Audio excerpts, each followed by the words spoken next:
Hi, my name is Jurewicz from EMH Physical Therapy, and over the next several days I will be teaching you various exercises and stretches to help strengthen and stretch your pelvic floor. This can specifically be helpful in runners with stress urinary incontinence, but keep in mind this can help with any runner, male or female, to have a flexible and strong pelvic floor. Before I get into the actual stretches and exercises, I want to talk about the most important part of running to help with your pelvic floor, and that's simple running mechanics. There are two basic steps you can take to help with this, taking shorter strides and taking softer strides.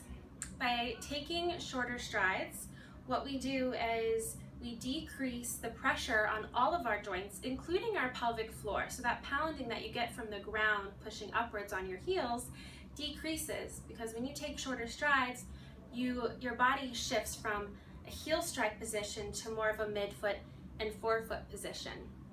And by taking softer strides, you end up landing more on your midfoot and forefoot as well instead of your heels. So both of those are very similar concepts, easy concepts that you can do to help with your running.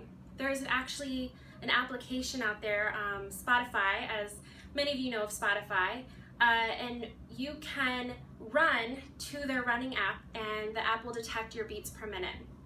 I would suggest increasing your beats per minute by about 5 to 10% each week, no more than that, because you can lead to other injuries and other issues. So just by increasing your beats per minute by 5 to 10% each week, you can really help improve your cadence and decrease stresses on your joints.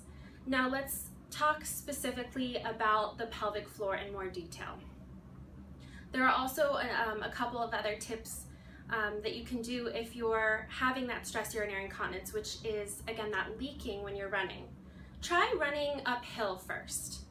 On the inclines, run. On the flat surfaces and declines, just walk.